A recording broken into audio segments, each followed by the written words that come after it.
John Lilly once put it this way: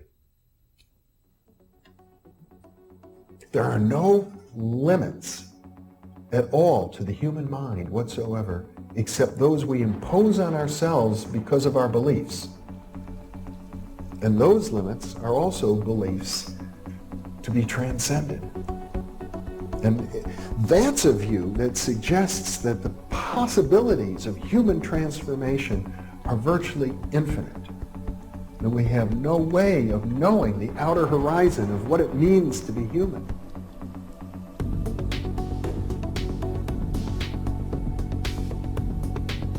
And really, to understand all this, everything, you have to go very, very deep into a study of history, consciousness, neurophysiology, everything. You have to be the supreme eclectic type of leaning, and you really have to be wanting to know who you are and what everything's about.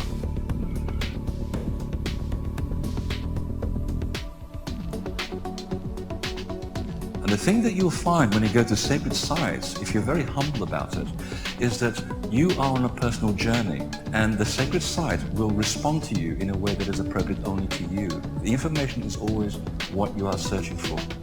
And it's the intent you give that energy that defines whether it is used for right action or not. And it is inside these sacred spaces that you will be reminded that you are a god, that you are a bright star.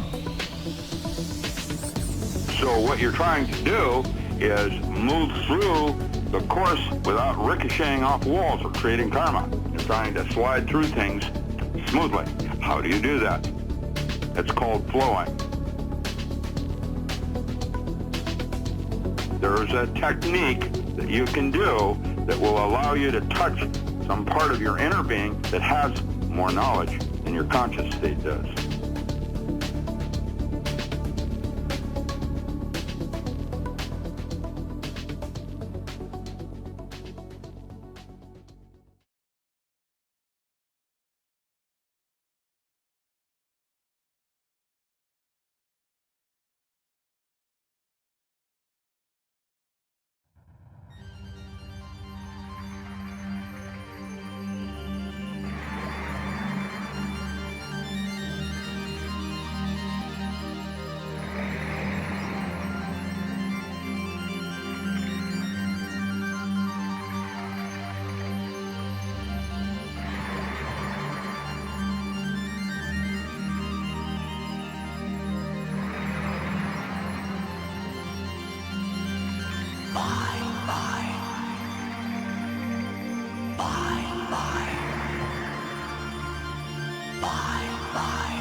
Hey guys, Andre Hodge, 7 to Truth, Infinite Potential Healing with you.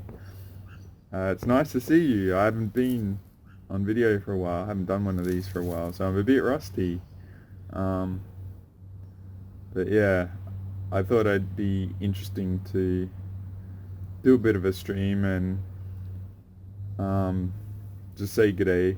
I've had a lot go on. Haven't really felt like doing this for a while.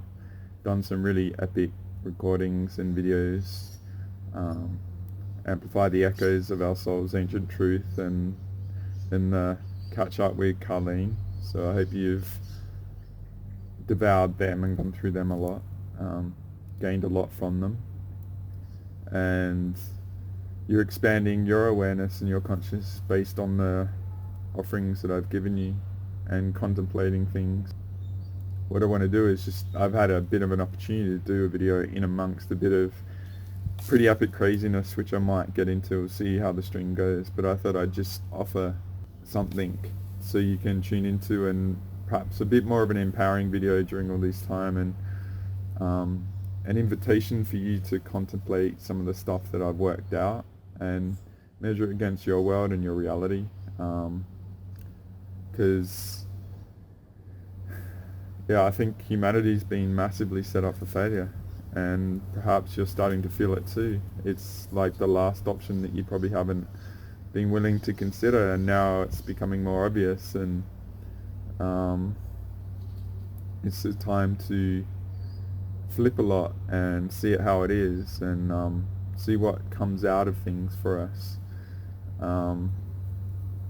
What I'm going to do is call this the courage to turn up as human each and every day. As in, wouldn't be surprised if many of you are struggling a lot. I'm probably sure many of you would love to reach out for me for a session and stuff like that, and that's cool. I do actually have to charge. I've done 10 years of basically giving it away, and it's just crap for me. So I'm not really doing that anymore, and that's my exploration of martyrship and things. So I don't want to push that too much. I'm trying to, everything I share is an effort to educate people, and especially what it's like being a healer, because a lot of you probably have dormant talents, or they're arising now as an antidote to what's going on. And just see, I'm trying to educate the healers out there that don't know how to operate or have boundaries and stuff like that. That's my main effort here. And the other thing is I do need boundaries with what I'm been doing, and yeah, I might get into some of that, because the last couple of weeks it's been really epic. And shout out to you, my ally at Captain Marvel out there. If only the world could hear what she's doing and stuff, and she's basically been holding a lot together. Like, I've dealt with a lot of pretty high level beings and stuff, but what she's doing is phenomenal. She's basically like an avatar and not here much, and like a lot of us, we're the tip of our iceberg of consciousness to be here in this reality. I laugh at myself because everyone's having fun with my higher self or other aspects, and I'm just here like freaking like like having all the responsibility, and everyone else is having a party. So yeah, it's just really amazing what's going on. So I'm not going to try and get too heavy and stuff. I'm just going to offer some perspectives and concepts to amplify what I've done, and to just do a bit of empowerment and things, and see where we go, because I don't know how you're feeling, but it feels like there's been pretty massive setup for failure for a while, and it's getting even worse in many respects. Like there's been a perspective out there that there's going to be some resolution and stuff like that. I could be wrong and all that sort of stuff, but it feels like, if anything, that's getting further away. Okay, so what I'm going to do is just set up the scenario that I feel how it is, and then flip it a bit like I did in the Amplify the Echoes number 4. Those 3 and 4, they were pretty big, and I offered a lot of concepts in them, because how we are as human now to me is a byproduct of a lot of things that have happened, and a lot of things we accept as norms have actually been the result of massive attacks in scales that we can't really comprehend. Okay, so in those releases and the ones with Colleen, we talked a lot about what's gone on and what our potential should be. So I'm all about infinite potential, and operating in a way for you, if you're the courageous one, to challenge all that you know and all you've accepted, all you've explored, to see that maybe on the other side there is that for you and each of us, but it's a consciousness minefield, literally, of getting entangled with things and stuff, because it's been really interesting. Like I talked about the information and teacher that I found about November and stuff, and just when I talk about codex and stuff, and some of the images I have the codex, you see everything. So when you actually get that foundation of truth, and I might overlay images that I'm not showing here and stuff in my video that I create, things should be very obvious. So I'm hoping many of you that are real expansion masters, that just get the information and you devour it and you integrate it and you process it. The information I found actually on a deem, it's like a level of dense and truth that's just like, the integration time is really freaking a next level sort of thing. And I talk about what I've done and who I've been around and stuff, and the challenges, the stepping up of me over the years to get to the level, and it's been a whole new level. But I feel like, say, like we talked about DNA with Carlene and stuff, it's when you get the connections and the truth and the rungs, the physical does take time to integrate the energy, and I talk about that with the clients relative to pranic healing, because you can do it and you do it, but it takes times to percolate through. So if you're taking it slow and you found information out there, because if I suggest you search Ashiana Dean and plus 20 minutes, and it's really interesting in the last month or two that a couple of people have been uploading the lectures of that era that I'm talking about, and it's like the information is being seeded for now in another level. So yeah, it's quite fascinating, and for me it's been really, I love a challenge. I love something that pushes me and challenges me and tests me, and it's done that. So I'm finding it very nourishing. And with all the stuff I know, the Phantom Matrix stuff versus the truth and the scala shit that we're up against, that's why I'm calling this the courage to just show up as human each and every day, right? And if you're aligned with truth, with so much falsehood and reverse matrix bullshit out there, whether it's in the spiritual community or even as the whole reality and the narratives and stuff, you need to, instead of like feeling devoid and lost and stuff, just own the fact that out of the 7.3 billion or whatever, you have been able to come to this conclusion, this space, and seeing the horrible truth of the reality. And it is horrible, but just imagine what has needed to be invested in just you to make this here. And you look around and you think there's other people better than you and stuff like that. And you can be passive and waiting for other people to step up, and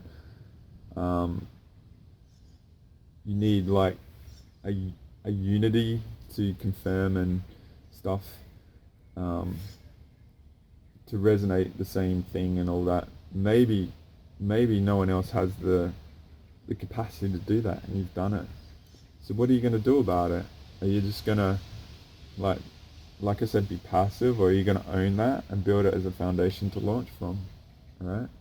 So in the last couple of videos, I've talked about the Babylon massacre, and basically I'll just say what's been done to us as a quick overview. So there's things like the shadow self concept, and what I'll do, alright, what I'll do is I'll give you an overview of just a diagram to get a scale of the stuff that we're up against, alright? Because I'm like, shit planetary invasion, like shit, if you can have all this and you still can't get us, like how bad must you be at it, alright? So the Metagru and Thoth and all that fucking bullshit. I'll show you this diagram that might help you symbolize what we're up against, alright? So this is an effort to try and explain the Phantom Matrix, right? So what I've said, it's just like a giant entity that was created a long time ago. If you watch the other videos, the dates are in them. I'm not trying to get in them too much, but this is the courage to show up as human, alright? And this is what up against, from my expression. It's a giant entity that's sucking the life out of our universe, which has the ability to generate nourishment and manifest life. To the Phantom Matrix, it's just a big entity that doesn't have the ability to create, so it needs to harvest. Alright, sorry about the wind, I'll probably do an image next to it so you can just see it. So, and then, alright, there's entities that have come from that and been caught up in it, that have lost their divine spark and stuff, and then they get seeded into the reality. And from a spiritual point of view are the false teachers, alright? So then they're encouraging people to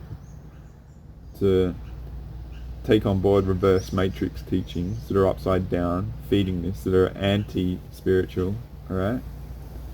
That empower, say, the Phantom Matrix, and it's feeding on us here, okay?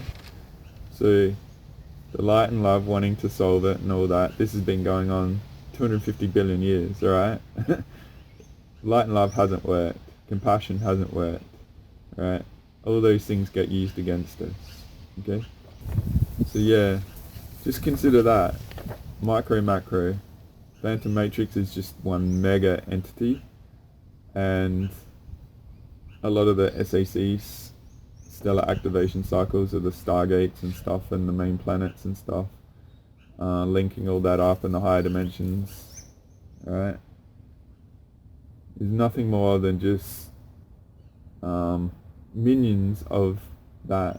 And Metatron, or the multi-dimensional beings, if you're into the past teachings I've been involved in, Metatron is like a main instigator of that. And all the species like the Anunnaki and the Amicron Draconians and reptilians that haven't got their divine spark, that have been caught up in this, that have been borged and get assimilated into that and then get sent back. And we're actually feeding it to open up the portals to the Armageddon, Hell Realm sort of stuff, right? And perhaps I've got aspects caught over there, being the multidimensional being. Maybe many of you have as well. Maybe you're still entangling with it and you're trying to get free. And say the Babylon Massacre was a massive grid wiping, and I might overlay the other images here, that has set us up for encouraging the reverse matrix teachings. So I'll just show you another image, alright? So I've shown this in the previous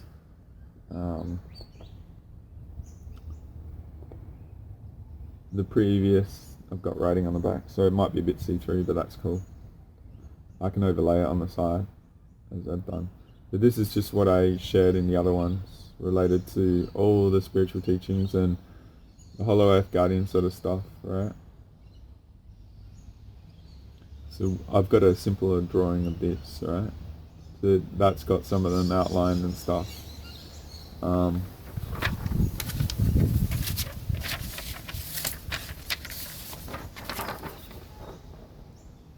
But I just drew this, alright? Because what I'm feeling now is that we have to be courageous and actually possibly accept all that we know is upside down, alright? So if it is upside down, okay, and if the majority is misguided, like teachers are being seeded, on the soul level to be in bodies and stuff to create concepts that are looking for the people dormant, you know, that are aligned to the Hollow Earth Guardians and stuff like that, that are the defenders and stuff that are being targeted for thousands of years. If you watch the other series, alright, then, and this is all set up, you know, 12,000 years ago in the Luciferian Covenant, aimed at getting control of this era. Okay. What I'm inviting you to do is actually contemplate the opposite of what people are saying is actual truth. They want us to feed this, to feed the Phantom Matrix. Okay. And the majority of people are actually doing it, and they're not doing it with intent, but they've been caught up in it. So they have what's called a vested interest in it because they've aligned to it. Alright, so a vested interest is they gain benefit out of it. And if the majority into this, and so if you're wanting to make money and you're doing a real truth that goes against all that, you're going to be ostracized. But if you're governed by the vested interest of, say, wanting money, then the majority are going to probably be interested in you. So you have a good lifestyle and stuff like that. It's a bit windy. But does that make sense? So people can play dumb and innocent and a victim of it, but see beyond that, alright? There's a lot of people out there that get entangled with it deliberately, and then they get others entangled with it. And what I'm feeling, alright? What I'm feeling is there's this inner question in a lot of people that they've explored that thoroughly, and it hasn't worked out for them. Their personal experience hasn't been beneficial, and it feels like a bit deflationary, as in defeating, because it doesn't solve anything and it doesn't answer anything. It just feeds whatever's been gone, and the individual's lives hasn't been improved. Okay, so, and a lot of people, they're having their actual talents organically bloom, and they can sense this, but they don't have the answers, alright? What I'm just trying to do is give you a reference of possibility of what is going on. I invite discernment. I could be wrong. You know, unless you've actually come out live and created shows and releases and made calls like this, you don't know what it's like. It's easy to sit back and say, oh yeah, I knew that was wrong. I get a lot of people to say that. It's like, why did you do it? And all this sort of stuff. It's like, I got my ass off the fucking bench and got in the game.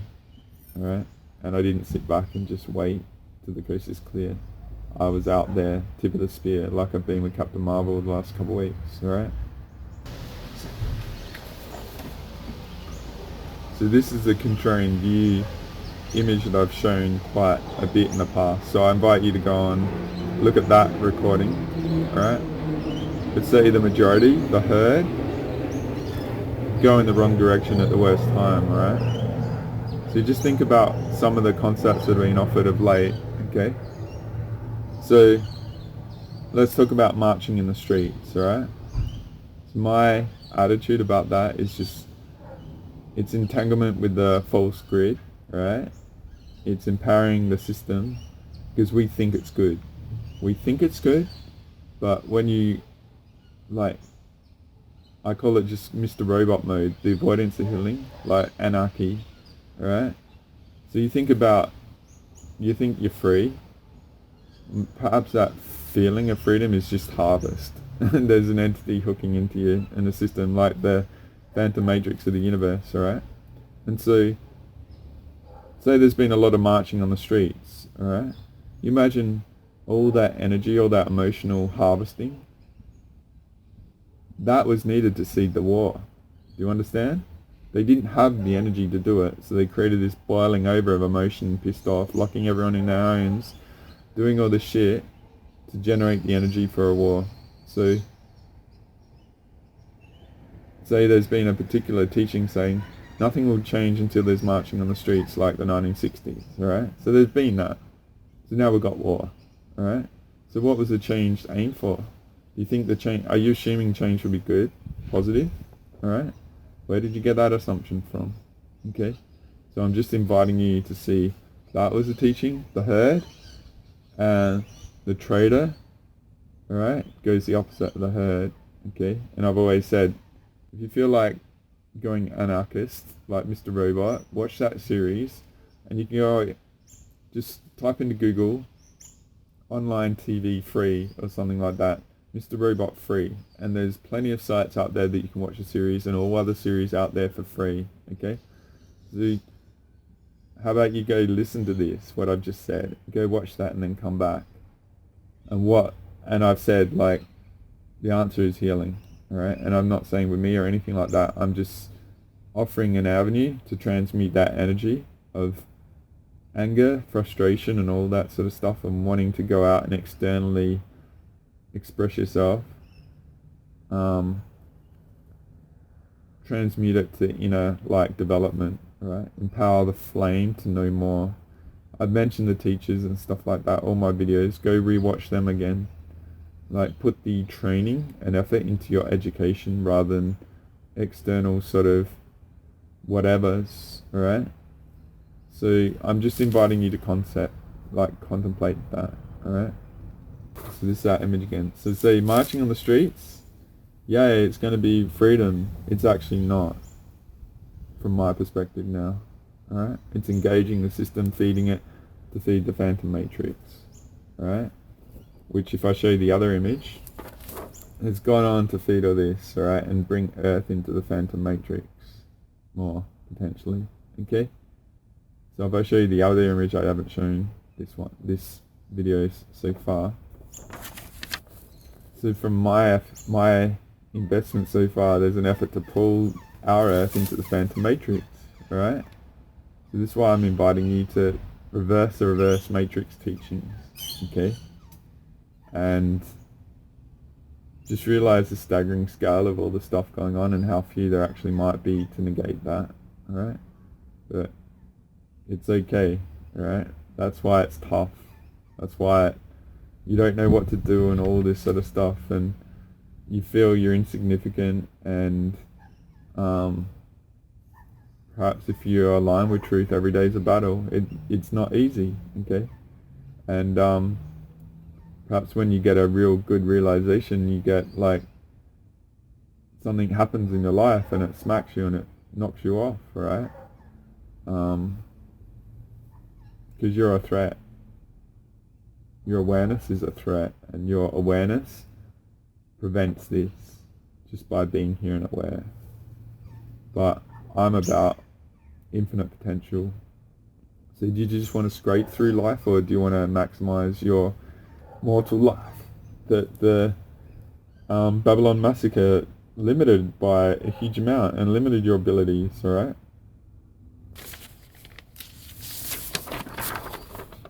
So I've shown this in the last couple of videos and stuff, and so we've been reduced to what I said, from a star size to a grain of sand, and that's what we're potentially up against. And you can't trust anyone, alright? And you have to discern everyone and see the opposite of what they're saying is possibly true. It's very demanding. That's what I'm saying. It's like whatever they're doing isn't enough, and we've been enough. And if we've been enough and we haven't owned our power, what happens if we do and we show up every day and we say F you, alright? And we call out the bullshit, okay? So, well, you might be alone, alright? Well, you might not have any allies. Why? While many of the people you think are allies might be aligned to what I call the false teachings and stuff like that, and I'm being very broad, alright? And I'm probably including a lot that maybe don't deserve it, but I'm just inviting you to add it as a variable to your algorithm of perception, okay? And your processing of information and data, okay? Because what will happen after a while is, if you use that and me, maybe see everything I'm saying is wrong and I've got agendas and all that sort of stuff, you're welcome to it, alright? But after a while, you start threading the needle, alright? And you start seeing the pattern recognition. if I show you an image, I haven't shown this image in a while. This is the pattern recognition one. How do you think, what if you've never contemplated that some of the teachers out there that you embrace are teaching the exact opposite of what is needed, alright? What if, say, some of the variables, alright, as I showed that phantom matrix image, that are feeding it, what happens to your pattern recognition if you allow yourself and give yourself permission to contemplate this dude or this person is encouraging me to go that path, alright? What if you give yourself permission to look at the opposite of what they say might be the truth? What happens to your body? What do you activate that might be dormant if you have the courage to do that? What happens to your abilities to perceive if you use them as training wheels, or me, alright? And then you can see either side of stuff, alright? And I'll show you, I don't know if I've showed these images before, but what I'll do is I'll show you some that I did relative to the muscle testing of information, okay? Because this is what will happen. This is what, I'll describe what happens to me, okay? Because I'm very aware of the body subtleties, okay? I think I've shown this before. Let's say we've got all the choice of data and to contemplate people and teachers and stuff. And so if you trust, alright, trust this person I'm listening to as the truth, alright, or you agree with them, alright, what if you disagree, alright, or what I feel is, I feel a block in front of me. Like, say if I lean into the information and do a simulation of acceptance and all the angles I get, I might get shut down. Or I might get shut down if I deny some information that I resist. So me calling out the false teachers, if I'm in denial of actually accepting that teachers can be planted to be anchors for us if we're looking to be aligned with, say, the Hollow Earth Guardians and stuff, then I get no understanding, alright? And so if I'm willing to accept that as a possibility, it's like, holy shit, you know? So what happens with data, and I get it all across me, I feel least resistance to going into it, alright? It's a very subtle thing you need to train and test, and I don't think a lot of people have that ability, but just me drawing that might be, you might feel it. And this is definitely one of those psychic muscles that you need to develop and you have to explore. And my guess is if you're around me, then you're really dedicated to exploration of information, like a savant level in this reality, like very few. Because my information and my linguistics are very demanding. And I put out all my faults to shake people out and all that sort of stuff. And I give every reason not to explore me, let alone explore me for healing, alright? Because I'm not here to sugarcoat everything or like make everything rosy and stuff. I get smashed, and I'll talk about a massive smashing that's gone on lately and what's gone on, but like I said, the courage to show up as human each and every day is a metaphor of how I operate, because we each have bad days or good days and stuff, but the key is to reset and rearm, take a deep breath and get into it, drop the baggage of all the shit that's gone on in the past, because you might be at a moment of threat to the system and the system's throwing the kitchen sink at you because it's worried of what you're going to do on the other side of if you get through that. And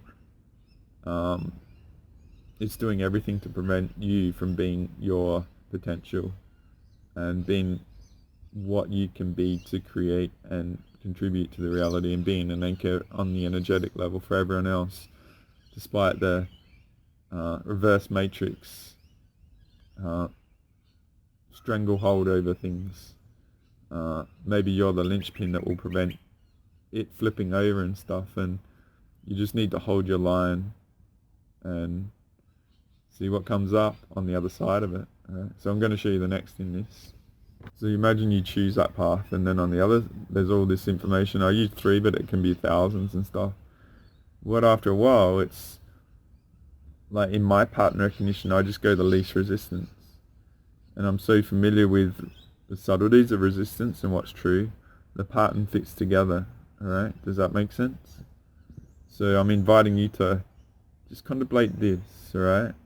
Go out and spoil teachers and stuff, and instead of thinking things have got to be hard, truth should be easy and elegant and efficient and inviting, alright? And you can trust your body tech. It's very interesting. Because when I was currency trading and doing the contrarian view, and I'll show you that image quick. This is a contrarian view image again, just for simple sake. But when I was trading, alright, and you think it's easy going against the herd, it's one of the most terrifying things you can ever do, but it's also one of the most liberating and empowering things. So I'm inviting you to do it with information stuff, and just play with the teachers out there. Like that subtleties of the body technology, and I've talked about Malcolm Gladwell's book called Blink. Our technology works pretty much instantly, but a lot of us don't value our perceptions and think we need to earn them and have to go and do due diligence and discernment and all this sort of shit. When in that book he says 80% of the time things are right, like our gut is right. So what you have to do is you actually have to empower it and give it a chance. So when I was doing currency trading, and there's a teacher out there I can't really name because names get red flags and stuff, but it took me a lot of failures and a lot of lost money to let go of what I think I know, alright, and trust the instruments that I get, alright. So for me, the currency trading was a massive perception training in very tough scenario, because when things are good, humanity and me and everyone tend to get complacent. It's when things are extreme that our talents come out. And my attitude is, I'm not going to rely on like tough scenario to have what's innately in me accessible all the time. Why would you limit yourself to that? That's a big infinite, alright? So if it's there all the time, how do I access it, and how do I trust it, and how do I learn? And you have to be willing to fail. You have to be willing to be wrong. So there's all these teachers out there, and just have the courage to be wrong, right? But change you and learn the way to read your own technology, because I'm not going to say assumption or anything, but my attitude is everyone has potential. It's just a choice of attitude and self-acceptance and all these sort of things that we can actually engage it, and it's up to us to lead. You can't go and seek people to engage it within you. Healing is a different thing, alright? And I'll just show you the healing sort of thing that I've done in the past that I haven't shown recently, alright? So my attitude, alright? And I went for healing myself this week, a very big one. I had a bit of a gap after a lot of really messed up shit gone on. My attitude is healing is this time variable over the side, alright? Gives you the acceleration to awareness, alright? So if you get hit and shot and stuff, you can lose your ability to perceive, alright? And what I'm inviting you is to consider one of the things of the Babylon massacre has reduced us to a very mortal, short life. So mortality is our enemy. So time is against us. So investing in healing is an accelerator of time, alright? So I'll just show you another image. So I've shown you this in the past, alright? And it might feel like you're going backwards healing because you've got to face a lot of stuff. And it might be more than one instant gratification sort of shit, alright? To boost you, and an external telling you, like an external validation sort of stuff, alright? My attitude is we each have the potential in us. Perhaps we need to just clear the shit, alright, out of our way, alright? And I still need to do the etheric implants and all that sort of stuff video, but I talked about that, had the opportunity to share my perspectives and stuff with Carleen, which was really awesome. So I hope you've enjoyed that discussion with her. But what I do is, in my energy field and all the stuff I create with infinite potential healing, my aim is to get people on top of their game ASAP. That's why I do long sessions, alright? And it's usually not one, alright? It's usually more. And it's up to you to work out when. I incorporate what I've said, a rite of passage where you need to own it and tune in when it's right. And healing isn't always comfortable. What I know is I clear a lot of the issues with the chakras and stuff relative to pranic healing out the way. Our bodies have incredible abilities to absorb the universal life force around us. What happens if we're so blocked up and we're being limited and stuff on an energetic level? The body has a lot of backlog, alright? And when you get clear, all those backlog processes want to function. And so they take the resources quick to maintain the health and vitality of the body. And my attitude is once they're done, then our talents are a byproduct of the mastery of the body and stuff. So this is all about the reverse matrix sort of stuff. So that's how it can feel bad to start off, but then you're at a new level, alright? So if I show you another image, this is relative to new data, alright? So say I'm selling like those little squares or information sets, alright? And this is metaphor of healing, alright? So say coming up like me offering, the majority of the teachers can be seated by the Phantom Matrix and Meta Guru and all his minions, alright? And actually accepting that is a very deflating and disappointing reality that we have to accept we're in, and how few we are that are able to break free of that, alright? Because of all the shit that was done in the Babylon massacre with all the wiping and stuff, alright? And the radio body, Akasha Bullshitto records and all that sort of stuff, and in our radio bodies of our body, which I'll explore further in detail when I'm comfortable with sharing it, because it's taking a lot of effort for me to actually share this stuff. Yeah, so say if you contemplate that majority of shit is upside down reverse, then it's negative. It's like, fuck, I have to reevaluate everything. And a lot of people don't have the life force in them. And I invite you to go back to the fundamental videos I did part 2 and 3, all about life force and the life force cost to change. And if you don't have the life force in you, which most people don't, they're all milked and running on 30 or 40% because they haven't done the healing or clearing, the ability to change is limited. So that's where we can get in the scenario we're in and lack the will to change, because we just don't have the resources to change on top of survival. So this is, if you're able to do it, just like you've shown up today, alright? You've been willing to change, perception and stuff like that. So pat yourself on the back, alright? It's a huge achievement to be able to change continuously and evolve, right? Expansion mechanics, right? So say you get some more, like say once you integrate that, you get massive relief because you're not listening to the bullshit that's harvesting you, right? So then you take on more and it's another dip, alright? But then you get this boost and you're clear, and then you keep growing, it gets perpetual, right? So I'm inviting you to contemplate why healing is so valid now. I did another healing on the ally today, and we've been smashed, alright? Smashed, okay? And last week I was doing 8 hours healing on me a day, alright? Totally in isolation, shut down, only interacting with her, and we were basically holding the grid, telepathic and stuff, alright? So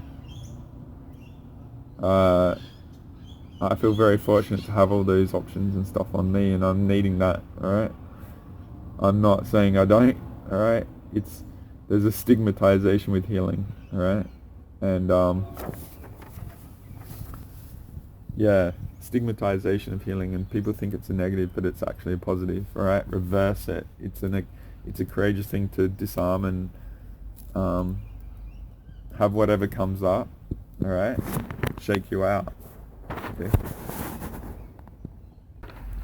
So I just want to invite you to contemplate that, alright? The courage to show up as human each and every day when we're against this in the spiritual community. And most of the people you'll meet and you'll want to interact with are probably aligned to it, and you'll be polarized against and stuff. And there's a lot of infrastructure that's going against anyone that's willing to do that, alright? And maybe that's all you need to do, just contemplate that, alright? And you wonder why it's tough to show up each day. It's because you're willing to do that and there's a resistance to it. But then if you own that, and I'm inviting you to see how much of a threat you are, that's why it feels that way. It's tough, right? But then if you do accept that, because you didn't understand that this was against us, alright, what you might do is get through that resistance by accepting a different variable and get beyond it, and then you become untouchable, alright? Whatever was happening before doesn't have the effect because you've switched your perspective and you've invested in change, and it's affected your DNA and all that sort of stuff, and you've been able to gain access to, say, psychic defense. Or if you were open to sort of false teachers and false healers and stuff that were messing with you because they've been bought into it all, then instead of pushing against the bullshit, you use it as your base to launch from, because you're not going to go back there, because you've got the wisdom of going in and out, you've explored, and you've had the courage to see everything as reverse matrix potentially, and you've been a part of that, and now your wisdom of experience has gotten you through it. Okay, so I'm not going to try and make this too long and stuff or too in detail. I'm just inviting you to see why it's crazy. Hey, it's freaking crazy, but it is crazy. But you're the one of the few that have gotten through the craziness and seen the pattern and stuff. So what are you going to do about it? You're going to cry? You're going to like whinge and whine? You're going to play the victim, which is inviting all this bullshit to entangle with you? Or are you going to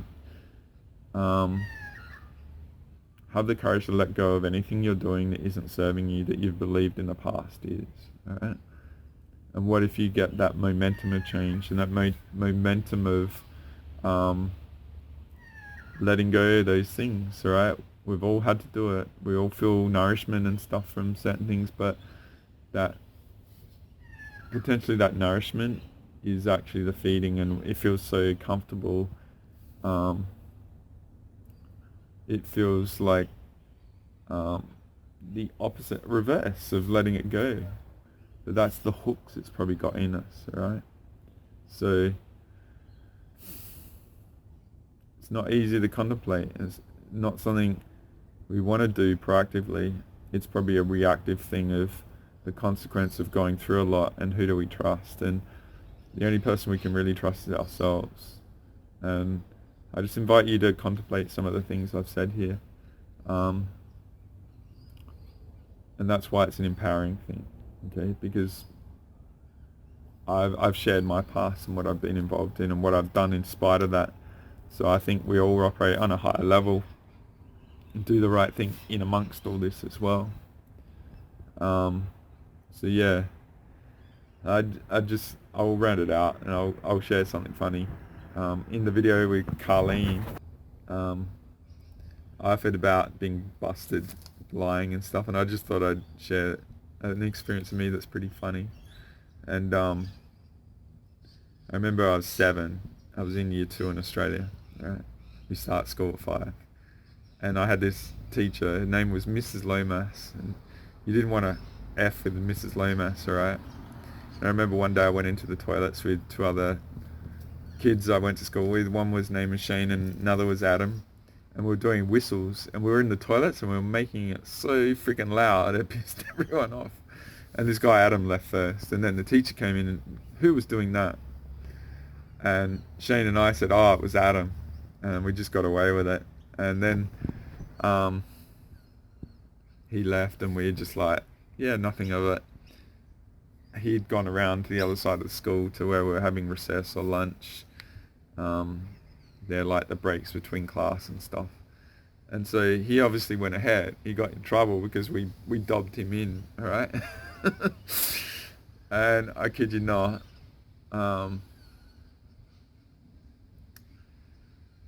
I came out with Shane. We just like let it go and all this, and Mrs. Lomas was there waiting for us, and she was like a fucking dragon. She let it rip, and she let it rip so loud, like visceral, like face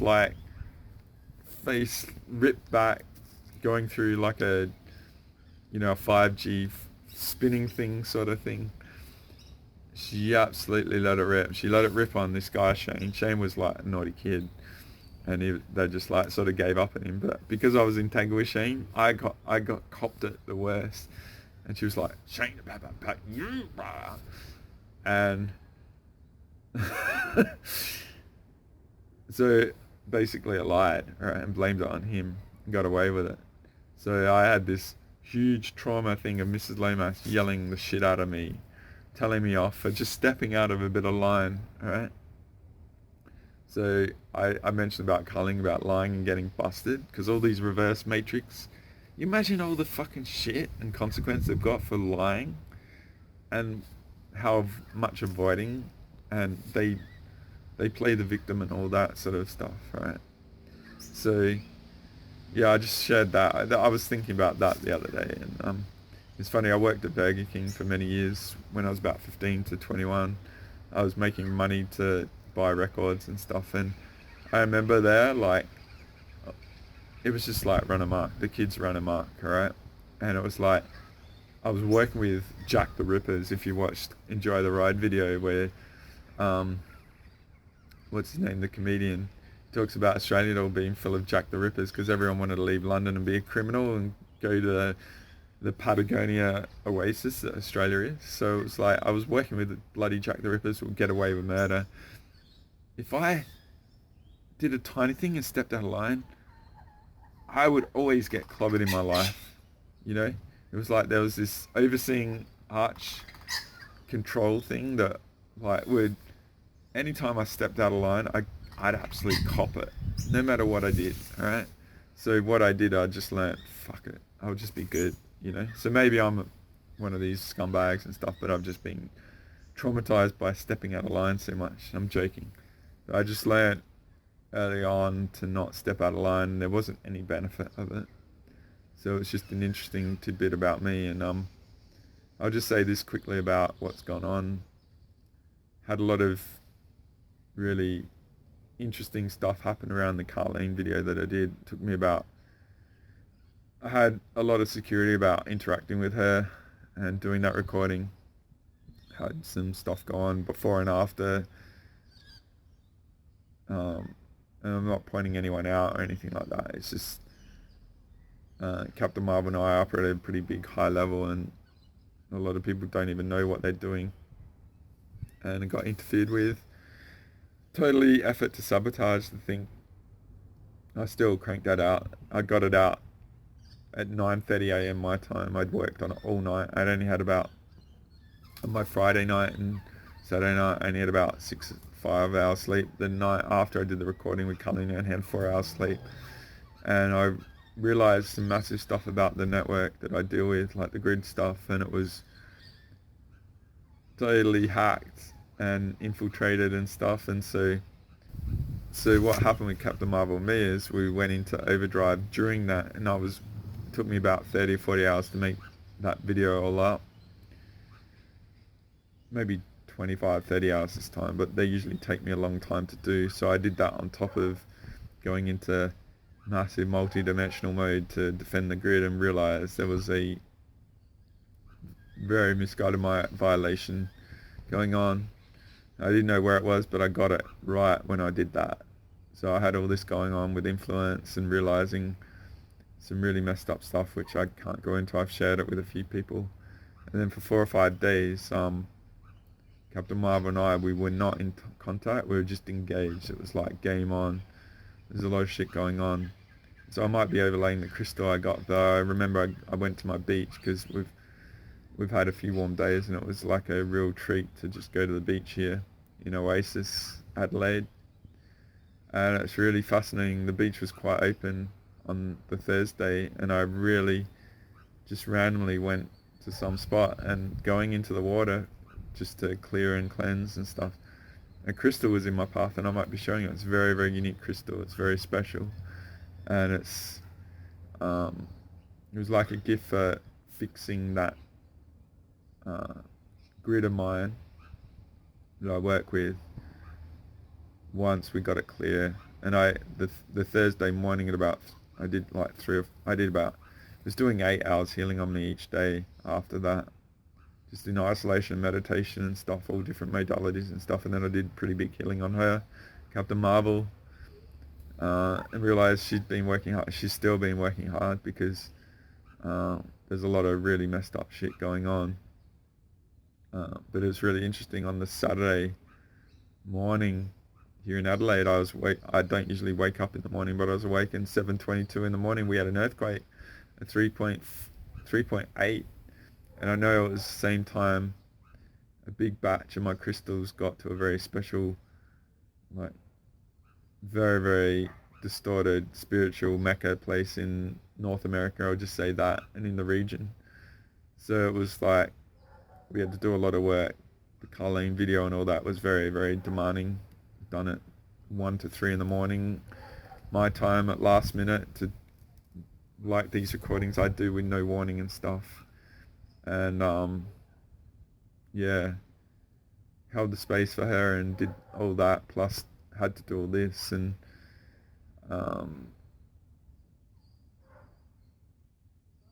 got the gift of this crystal, and I've shown you. So this is why I'm saying it's like the courage to show up as human every day. You never know what's going to happen. You never know who's going to get compromised or anything like that. So I keep my circle very, very close, and I don't interact because all this stuff goes on all the time. So instead of all my network being flipped into the phantom matrix to pull Earth in, it got reversed. So a massive positive thing happened and got a lot of benefit and stuff, and expanded perceptions and stuff. And Captain Marvel, she basically, in her body, she has the whole Earth grid in it, and she just clears it and stuff. And she's been not really here the last few weeks, so it's been pretty epic. And I thank you, my dear, for your support and being an ally and all that you do. And one day probably humanity will know, but maybe not in this lifetime or whatever, but it doesn't matter. We choose to fucking show up every day, right? So whatever shit goes on, tomorrow's a new day. You let it go and you get on with it, and you never know what might happen, all right? What positive thing might be just around the corner and stuff. So I hope you get a lot from this. I hope you contemplate a lot that I've said here. You have the courage to flip what you've previously accepted as being true. See what happens in your life. Be a perception leader in this and show others what it can do. And yeah, I hope you're going well. I hope everything is going along nicely. I hope you're getting a lot of synchronicities.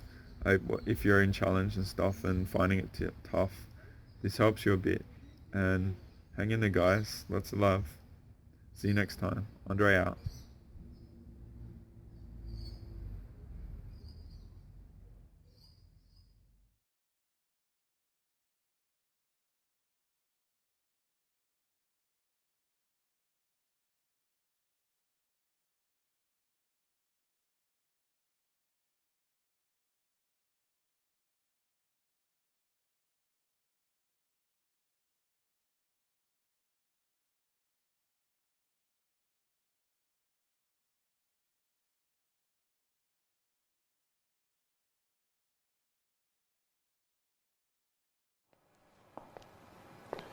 You watch those nature documentaries on the cable?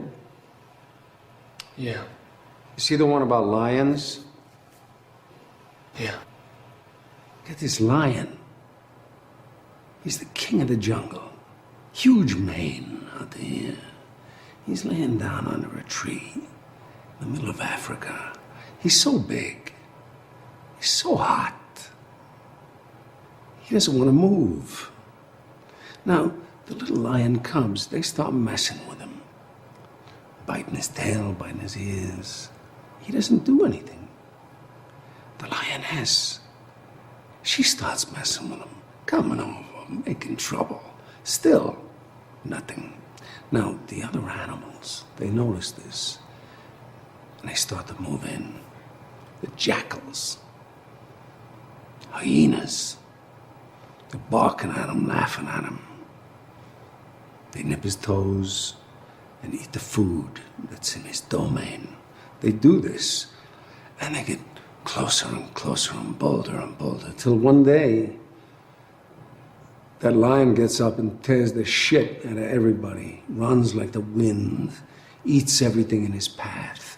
Because every once in a while, The lion has to show the jackals who he is.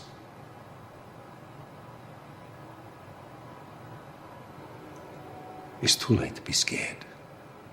It's time to kill. I'm going to the other room. You come out when you're ready.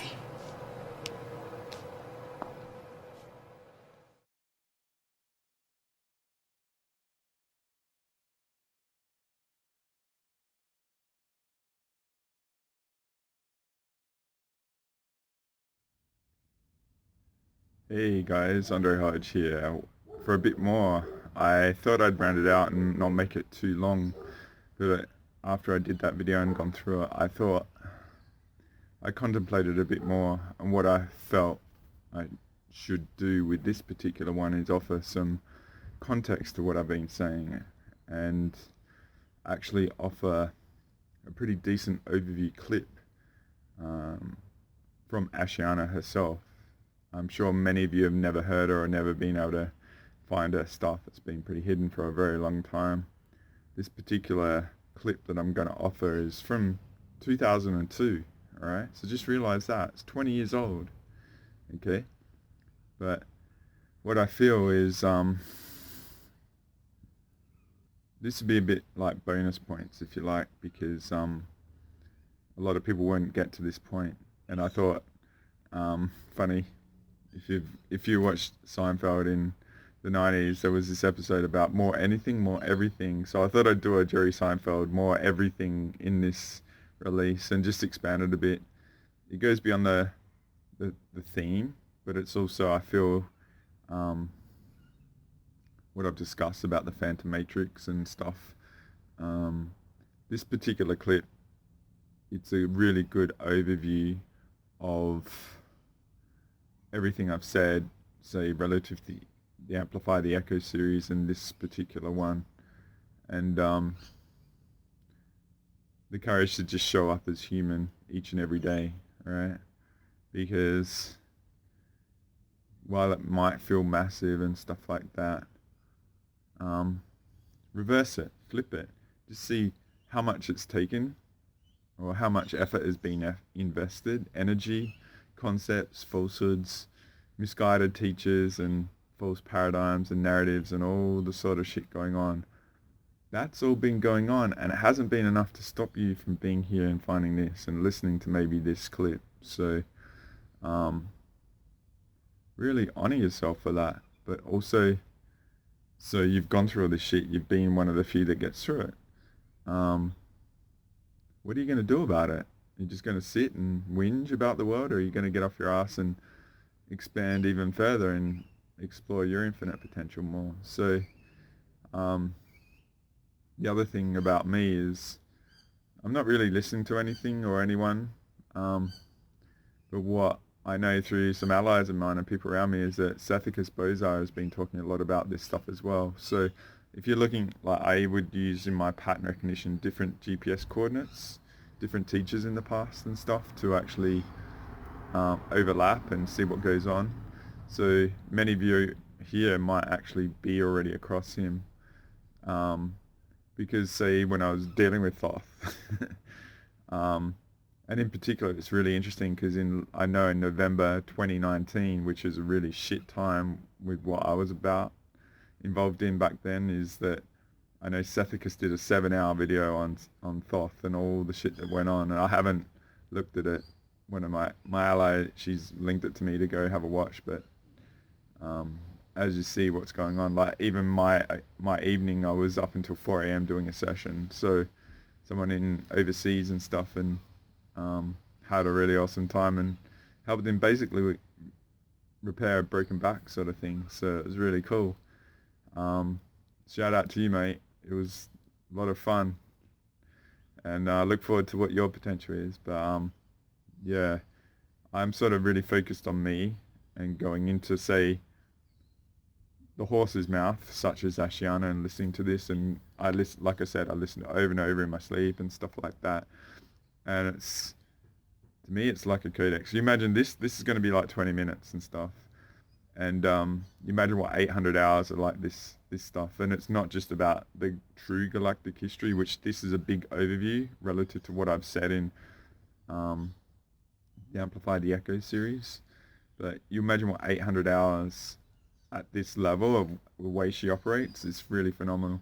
So what I'll just say, if you never come across her and stuff, her linguistics are pretty demanding, okay? And she talks about species and stuff like that. When I first started getting going, even just contemplating the variables of all the different species, it was very, very demanding because they're new, haven't heard them anywhere else, and so well defined and stuff. So say when she talks about Anunnaki, think about the Democrats and the technology era and what's the suppression of, say, wars going on and the false narratives and shit, and seductive and sexual bullshit.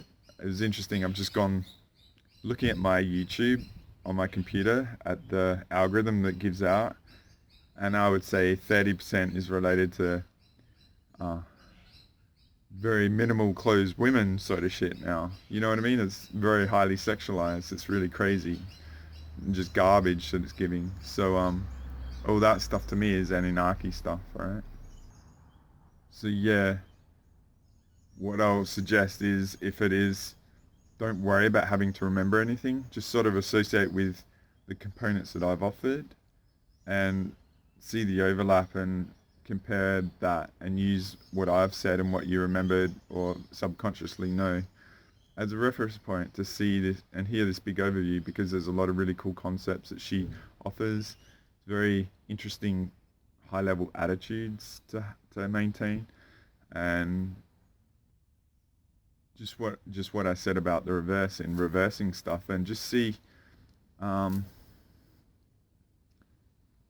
just contemplate the attitudes that you've sort of taken on and where you might have sourced them from, and maybe how inaccurate they are, because it's light and love and compassion aren't going to be answers, honestly, which is disappointing, but they've all been exhausted. All right, so I'll leave it at this, and enjoy this clip. It's very powerful, and if it's the first time you've ever heard her, you're in for a treat, and you might just become hungry for more, as I've sort of said over the recent months of how I've been to get to a position where I've discerned it and become comfortable with it. All right, so enjoy. See you on the other side.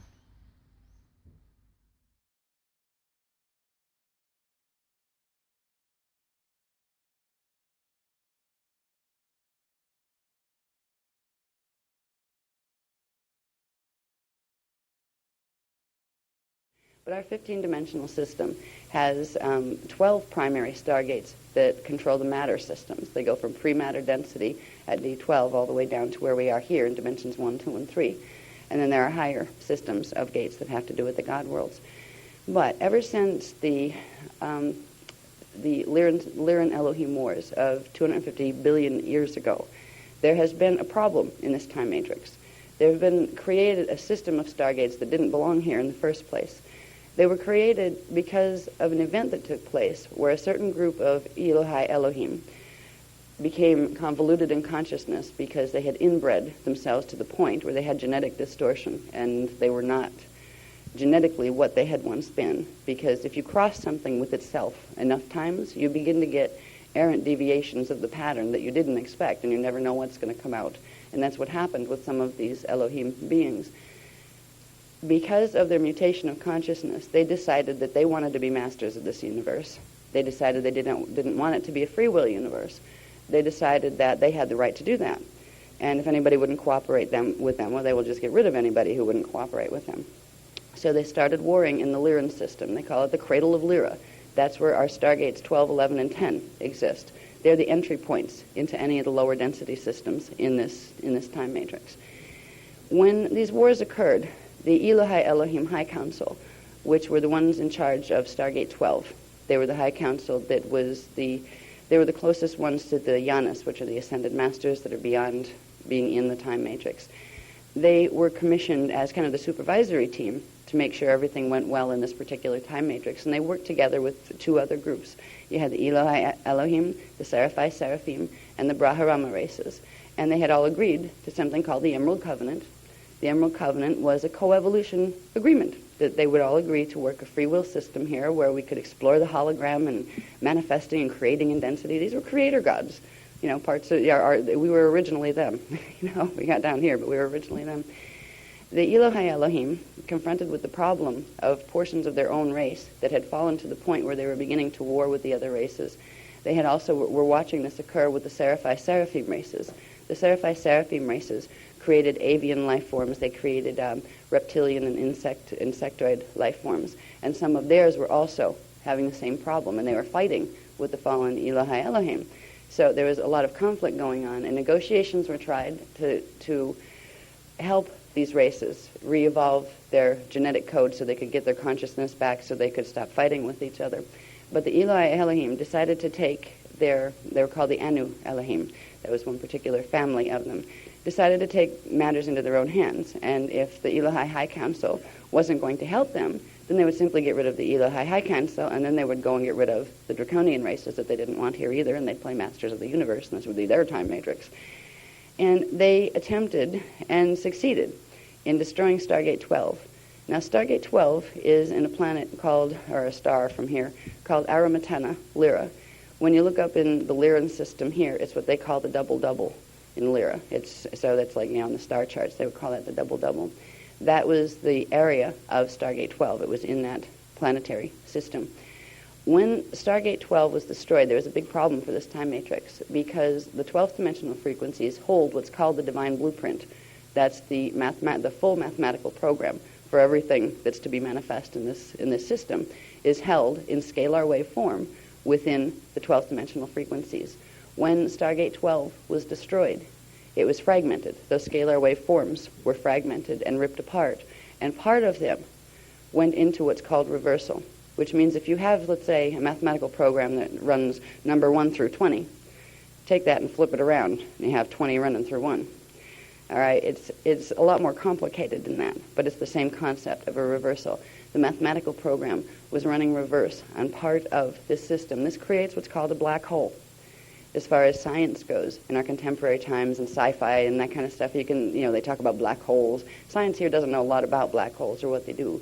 But black hole systems are literally systems that, if you think of a pair of nylon stockings, and you know how they get a hole in them, and then it starts to get runners all over the place, and then the hole eats the rest of them eventually, so you throw them away. Well, you can't throw time matrices away. But black holes work like that once a hole is poked in the natural fabric of the scalar wave form, the energy that has gone into that fragmentation begins to reassemble itself in chaotic fragmented form. So let's say you had an alphabet of what we call fire letters or scalar wave forms that created a very beautiful, ordered type of universe where things worked well. And you rip those apart and you get alphabet soup, and you throw half of the alphabet soup over this way and half over this way. The one that got thrown over this way became the black hole system, and it reordered itself on an unnatural mathematical program. That unnatural mathematical program did, however, allow for the system to continue, which means the life forms that got taken down into that particular matrix, and it was called the phantom matrix, they were able to, as consciousness, sustain and put themselves back together to a degree, and they formed creator gods in the phantom matrix. And those creator gods were the same ones who tried to blow up the stargates in the first place.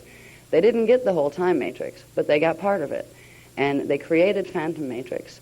And their main objective was to get the rest of the energy off of the main matrix because they were not self-sustaining. When a black hole system is created, the only thing it can do to sustain itself is to draw energy from the matrix it fell from. If that door is closed in the matrix it fell from, it becomes a finite system that implodes in on itself. And when it implodes, we can never be away from God, but there's two ways to go home. One is fully aware and knowing it. The other is as space dust. You're still holy when you're space dust. You just don't remember it, and it doesn't have much meaning to you at the time.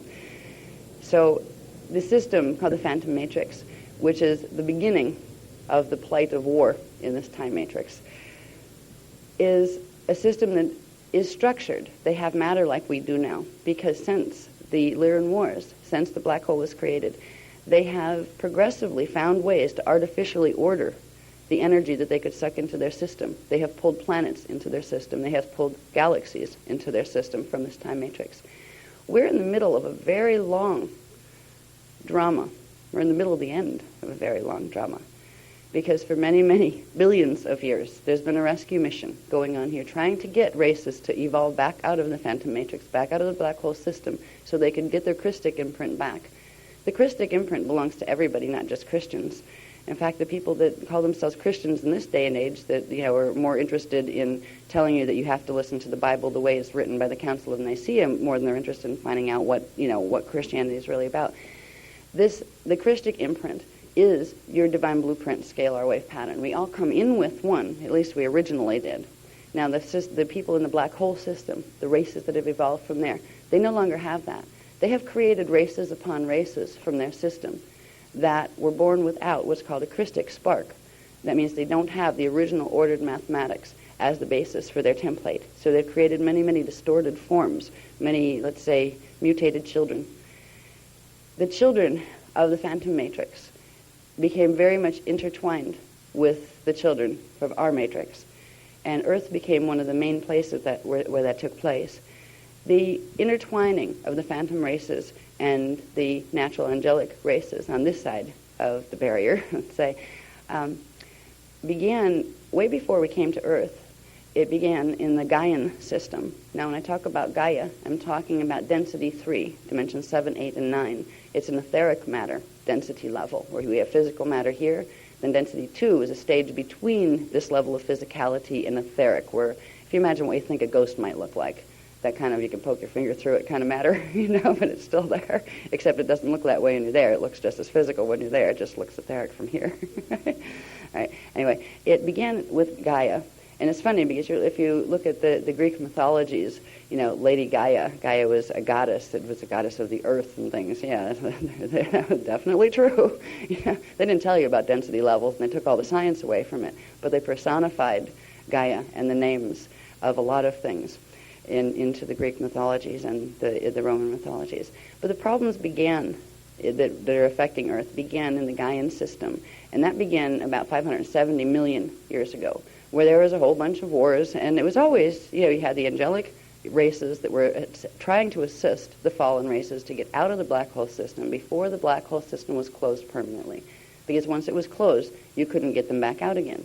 So it was an act of love to keep the system opened, to allow it to have enough energy by taking energy from the system so it could sustain long enough to try to evolve these people back into their original forms. But the warring it got progressively more intense from the time of 570 million years ago, because this is when the original guardian races that were here were called the Azarites. They were a collective race that was created by putting the genetic templates of the Elohai Elohim, the Seraphai Seraphim, and the Brahmarama races all together into one to create a race that was appointed as the guardians of the Templar of this time matrix. They were the original angelic race that was supposed to go in here and help the others evolve back out and make sure they didn't destroy a whole bunch of things in the process. Well, the Azarites became entangled in one of the major wars in the Gaian system. They were called the Gaian-Orion Wars, and it had to do with some of the draconian races in the fallen matrix that are associated with the Orion system, and it had to do with a number of other races. We'll get into more of that history when we talk about the Metatronic thing, because this is when Metatron became a problem for our time matrix. But in the meantime, this period, 570 million years ago, was a turning point in this time matrix. The Azarites encountered some problems where large numbers of them ended up in the phantom matrix trying to get the others out. So a new race had to be created to serve as the guardian race on this side, and that's where humans were created.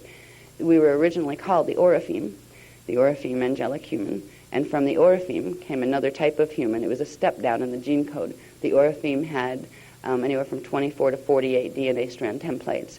When you step them down, they're called the indigo children this time around, for anyone who hasn't followed the work. Step down from there was the Turanicium II human, angelic human, and they were seated on Tara, where the Orphim were seated on Gaia and in the Sirius star system and in the Lyran star system. And then the Turanicium II were seated in the Taran time system. Tara is the density 2 counterpart of Earth. That's dimensions 4, 5, and 6. And they're also time frames. Now they're simultaneous time frames. So you have these races and these parts of our races that exist right now in their space-time coordinates. They're still there just like we are here at this time. From the Turanicium 1s came the Turanicium 2s. The Turanicium 1 is the Terran Turanicium angelic human. The Turanicium 1 are the ones that came from there. Now, the Turanicium 1s on Terra had 24-strand DNA templates. They went from 24 to 12, and then the Turanicium 1s had, I keep getting 1s and 2s. 1s were first, 1s are on Terra. They had 24-strand DNA, 24 to 12, and then out of them came the Turanicium 2s, the second experiment, and that was the Earth humans, the angelic humans of Earth. But they were also put here with Oriphimes. The Orifim were the indigo children who were called the Magi. They were the Magi Grail line that were put on the planet to protect the angelic human races, the Turanicium races, so together we could all heal the Templar here and finish the mission. The mission has been here for a long, long time, and the mission was, when it was originally agreed by the high councils of the Christos founders races, there's a decision to be made 250 billion years ago. Do we close the Phantom Matrix now and stop it from getting any worse?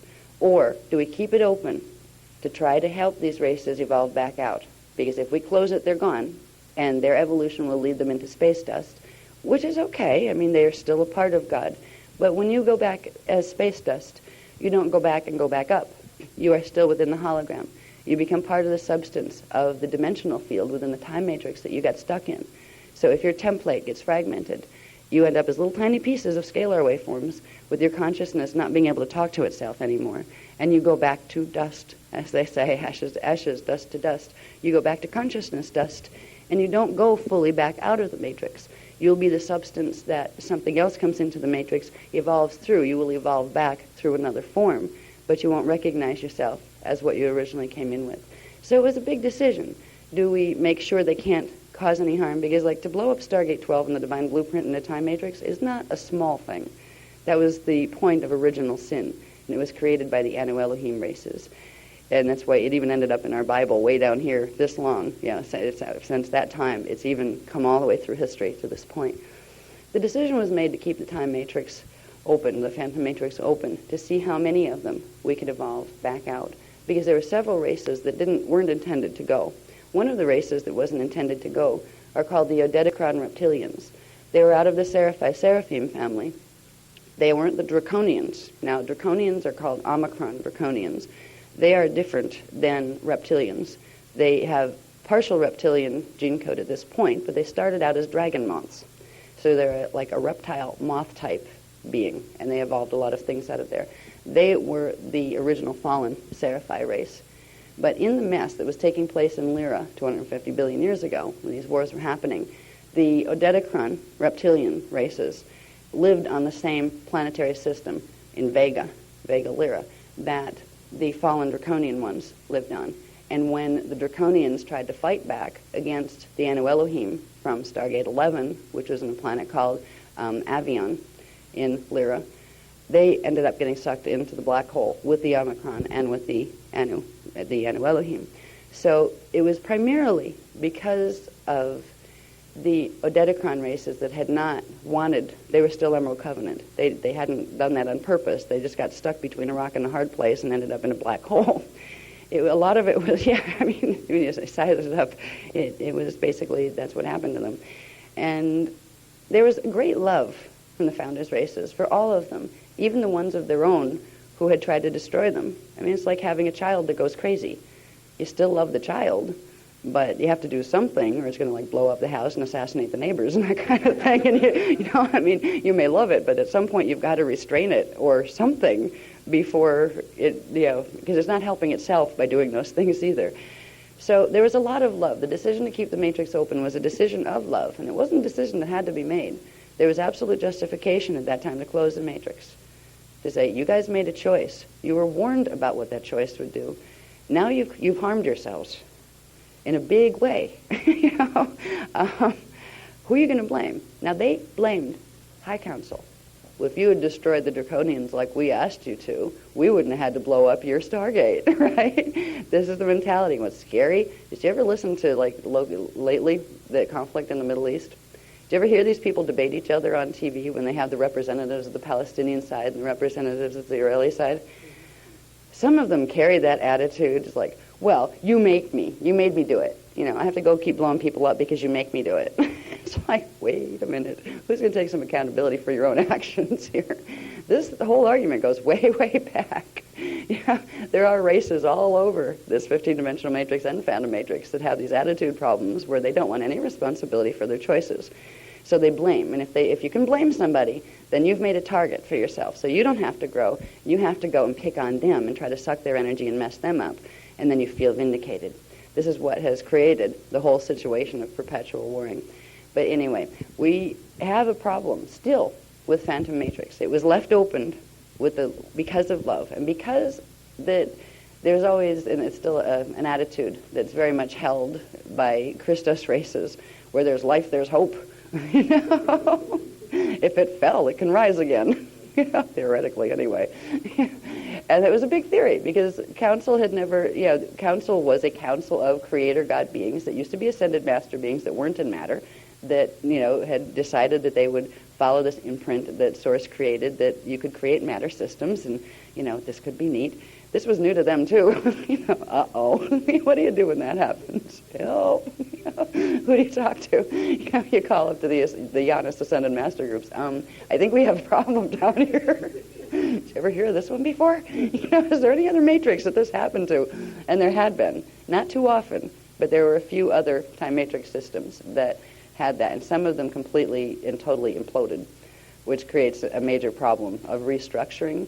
Because if you put enough holes in something, eventually the air or the life force energy goes out and the whole pattern falls to chaos. Source can't allow that to happen, or the whole arena of the hologram would fall apart. So whenever it gets to the point where there's a black hole that's trying to eat everything around it, there has to be a point where Source itself will intervene and say, okay, the balances are going to be reset. At that point, that could have happened in this time matrix 25 billion years ago. And there's still a lot of debate in council as to, see, there's one group that said, we told you so. We told you, just do it now. Right? When there's the other group, there's the other group of bleeding hearts. Oh, but where there's life, there's hope. Yeah, guess who was on that team? It's really funny. The reason I use the word light, love, and clueless a lot is because I spend a lot of my existence in the last 500 billion years in the light, love, and clueless space, which means, oh, if there's life, there's hope. Love it. Love it enough and it'll come back. Love it enough and it won't destroy you. Love it enough and it'll become good, even if it doesn't want to be. No, it won't. So there's a whole group of council right now that kind of sits up there and goes, well, we don't like to say we told you so. We understand the love that you guys were coming from. And because it's a free will system, we honored your wishes. Happy now? Can we finish it now? The finishing has to do with simply resetting the divine blueprint completely. And that means opening the God world gates and allowing the frequency to come through that will put the regular mathematics back here that originally came here. But at this point, we should have done it before. When I look back and say, I was on that couch, I was like, oh, dear, I really should have gone the other way. But it seemed so heartless. It seemed like, well, you have this handful of fallen angelic races that used to be our brothers and sisters. We love them. We don't want to abandon them. Might have been put them out of their misery and us too. Because right now, you not only have the original groups, you have billions of races that they've created. You have billions of hybrid races that they've created by coming through to this side and finding out ways to use artificial genetic engineering to combine the life forms from here with the life forms from there. We have allowed a mess to occur. And we had the greatest intentions in doing so. It was the intentions of love, and yes, you can heal it. We didn't know any better. You would think, theoretically, that whatever it is, if God made it and God let it get broke, then God could fix it. Right?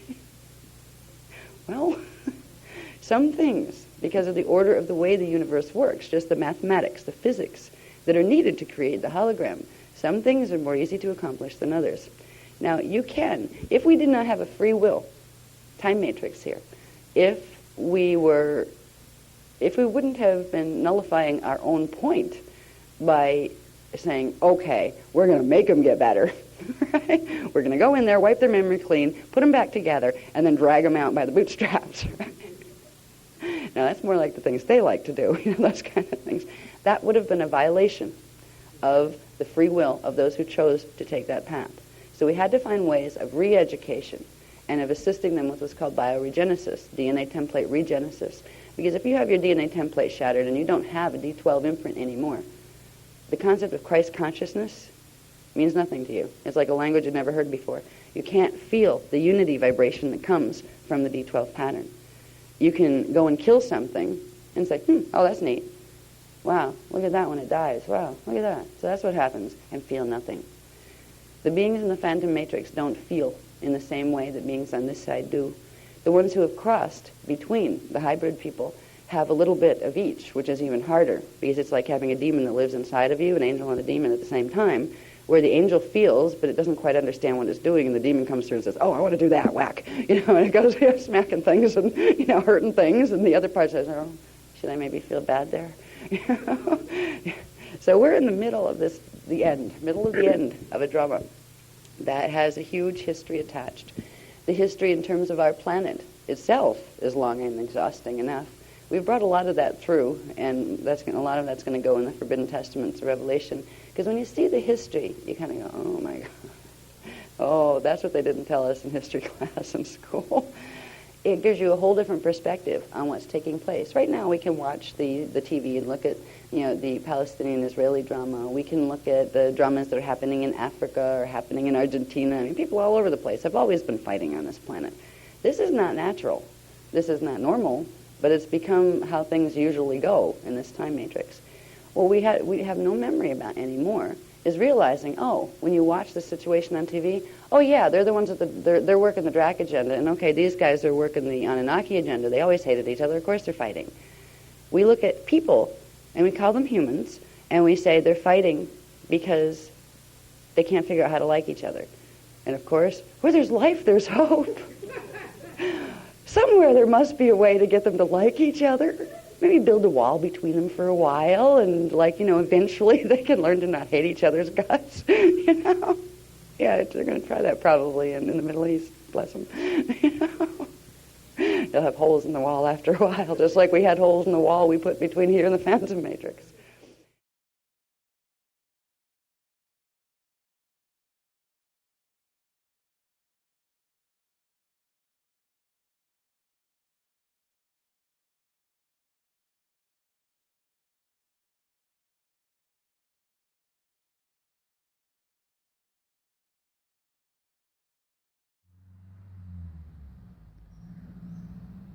Welcome back. Pretty cool. Hey, well done if you got through it as well. If it shut you down, that's all cool. You might want to listen to this whole video a few times. I'm not sure when I'll do another one because it's been pretty tough, as I said, overall in this one, but really interesting, isn't it? Really amazing. Imagine where humanity would have been, could have been, if we had this stuff and was the whole spiritual awareness, truth, movement employed her stuff as a foundation instead of totally suppressing and avoiding and not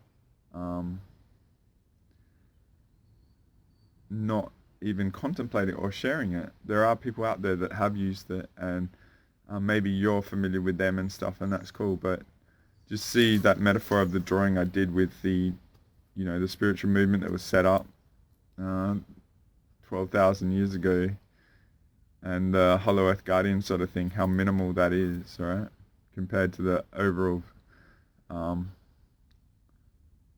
the aspects of the alternate spiritual community. And I'll just say, like I said, I was in an undercover mission. Here's an interesting thing. Just go and explore exopolitics and have a listen, and maybe tune into these people and what they're about and stuff, who they're aligned to, and all the other UFO people and stuff. Who are they aligned to? Are they who they say they are? And just see how all the different species are going at each other and making each other look bad that have gained control of the service. So as I said, we're in an occupation and we don't know it and we're being wiped and all this shit is being done with us. But just see, as I said, I'm trying to create inspiration in this. And there's one other thing. I did mention how unity consciousness was a false program, and I do mean that, but I just wanted to offer this in a technical level because I know Ashiana in this clip talked about it, and what I'll just say relative to what she says, anything less than being in 12D, all right, like founder level of unity consciousness, it probably needs to be discerned. So anyone talking about that, it's a red flag to me, all right? I'll invite that. But yeah, just see, like I said, all this shit has been done, all this craziness has gone on, all these explorations, and you know, you imagine 250 billion years of being involved with this. The soul fatigue is pretty epic, and the options that are being chosen, and compassion and love and trying to redeem sort of species that have been corrupted and stuff hasn't worked, all right? And this is,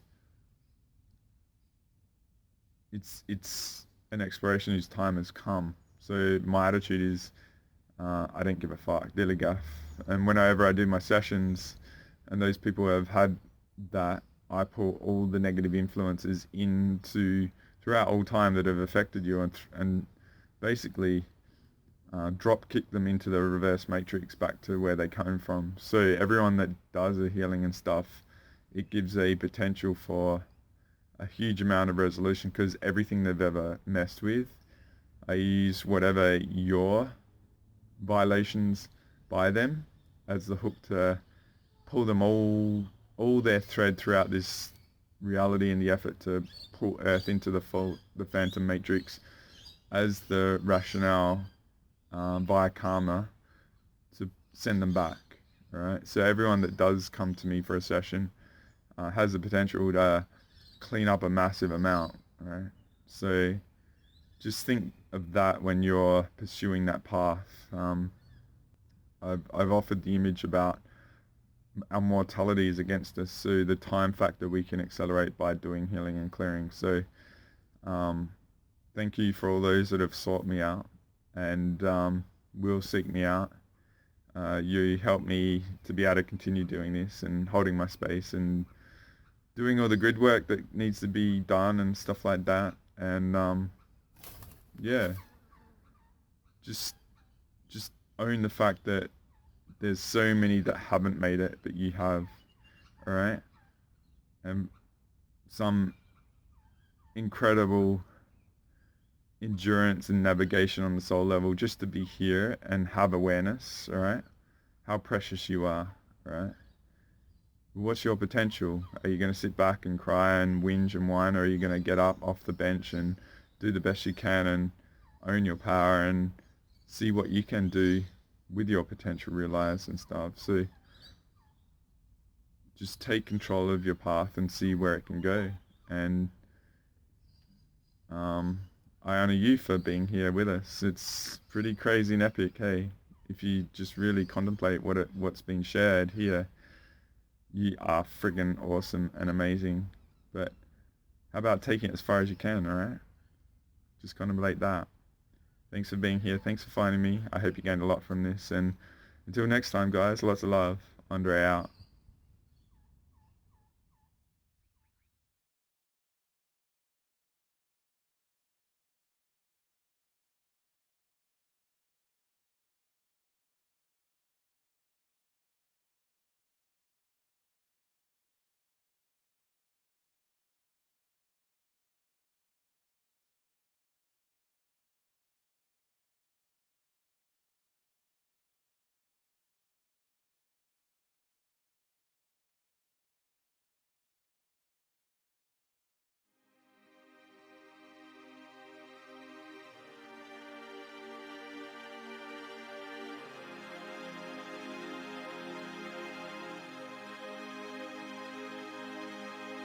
Take my hand and fly away with me, over mountains and seas, far away from the pain, to a place where we're all free, as we fly together, you and me. We will build a new world. Still believing in love. I know that we will be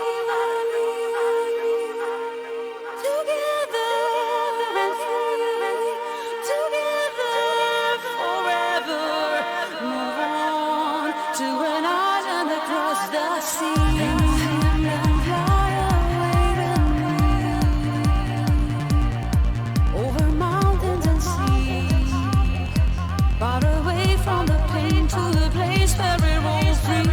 As we fly together, you and me. We will build a new world. Still believing in love. I know that we will be together and free. Together forever. Move on to an island across the sea.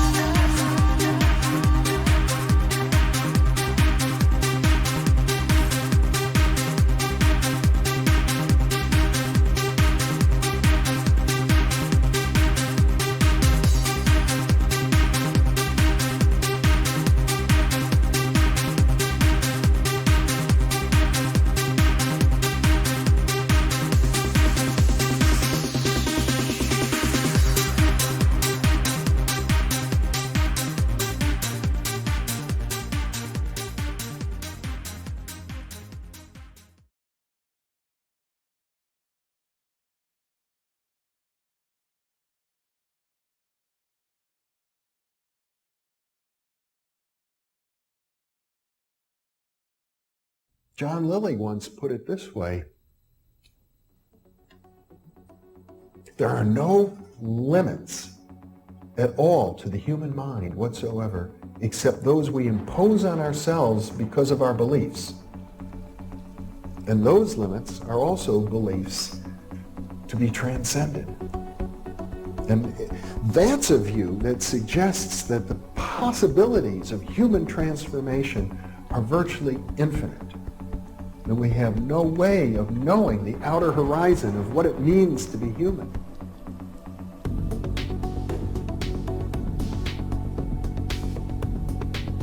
And really, to understand all this, everything, you have to go very, very deep into a study of history, consciousness, neurophysiology, everything. You have to be the supreme eclectic type of leaning, and you really have to be wanting to know who you are and what everything's about.